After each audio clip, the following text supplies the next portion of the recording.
ہمارے شیخ رحمہ اللہ سے سنا کہ کسی نے کہا کہ جب میں غالباً حضرت تھانوی رحمہ اللہ نے پوچھا یا ہمارے شیخ رحمہ اللہ نے پوچھا کسی سے کہ بھائی جب دیکھ لیتے ہو تم، دل چاہتا ہے بد نگاہی کا، دیکھ لیتے ہو تو کتنی دیر تکلیف ہوتی ہے؟ تو اس نے کہا کہ 3 دن تک تقریباً تکلیف رہتی ہے، یاد آتی رہتی ہے، اور نہیں دیکھتے حسن معلوم کی تکلیف، حسن نامعلوم کی تکلیف۔ تو حسن معلوم کی تکلیف معلوم ہو گیا، حسن دیکھ لیا، اب 3 دن تک دل کوڑتا رہتا ہے۔ بہت اس نے کیلکولیشن کی ہوئی تھی، معلوم ہوتا ہے، اور کہا کہ اچھا پھر نہیں دیکھتے تو کتنی دیر تکلیف ہوتی ہے؟ کہا کہ حسن نامعلوم کی تکلیف بس تھوڑی دیر کی ہوتی ہے، پھر بھولی بسری بات ہو جاتی ہے تھوڑی دیر میں کہ کاش دیکھ لیتا، دیکھ تھوڑی دیر دل مچلتا ہے، اس کے بعد بس پھر ختم، پھر یاد بھی نہیں۔ تو فرمایا دیکھو حسن نامعلوم کی تکلیف کتنی اسهل ہے نا، اسهل ہے حسن نامعلوم، معلوم کے مقابلے میں نامعلوم کی تکلیف اسهل، اور وہ معلوم کی تکلیف کتنی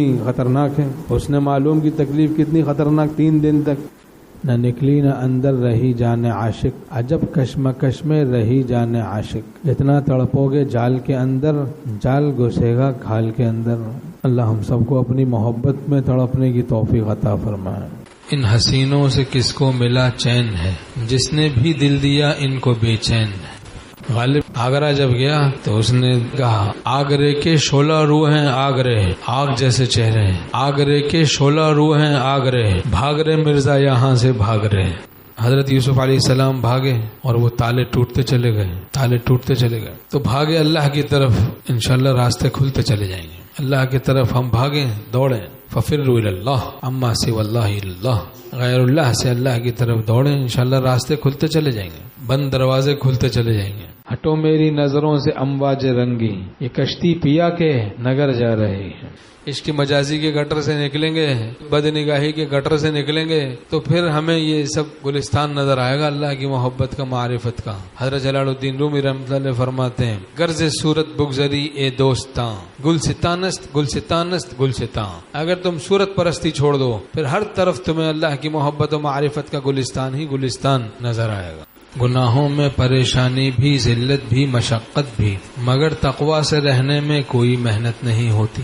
کہتے ہیں مولوی صاحب نہ لیا نہ دیا، صرف دیکھی تو لیا اور کیا کیا؟ کہتا ہے کچھ لیا نہیں، کہتا ہے کچھ دیا نہیں، دیکھا تھا کس لیے بتا، یہ ہے نشاں سوال لیا۔ یہ بھی دیکھا کیوں کہ نفس حرام مزہ لے لیتا ہے، نظر کو آزاد کیا، اب خیالات آوارہ ہو گئے، دل آوارہ ہو گیا، دل بھٹکنے لگا، بہکنے لگا، پھر مفتون ہو جاتے ہیں، باطن مفتون ہو جاتا ہے، فتنوں میں پڑ جاتا ہے، عقل مفتون ہو جاتی ہے، بدنگاہی میں پڑنے سے عقل مفتون ہو جاتی، دل مفتون ہو جاتا ہے، پھر سلامتی نہیں رہتی، اس کے باطن میں قلب سلیم نہیں رہتا، قلب سقیم ہو جاتا، بیمار دل ہو جاتا ہے، شیطان کو موقع مل جاتا ہے، ایسے بے وقوف دل کو دھوکہ دینا آسان ہو جاتا ہے شیطان کے لیے، اس کو بدکاریوں میں ڈالنا آسان ہو جاتا ہے۔ ہم دوستوں کو بتاتے ہیں نظر جھکا کے چلنے کی عادت ڈالیں، فضول دائیں بائیں نہ دیکھیں، جب آ گئے وہ سامنے نابینا بن گئے، جب ہٹ گئے وہ سامنے سے بینا بن گئے۔ بہت آسان ہے نظر کی حفاظت، کوئی بٹن دبانا نہیں پڑتا، گھر پہ جاؤ بٹن دباؤ پھر آنکھیں بند ہوں گی، بس آرام سے بند ہو جاتی ہیں۔ ایک آدمی نے کہا جب آ گئے وہ سامنے تو بینا بن گئے، جب ہٹ گئے وہ سامنے سے نابینا بن گئے۔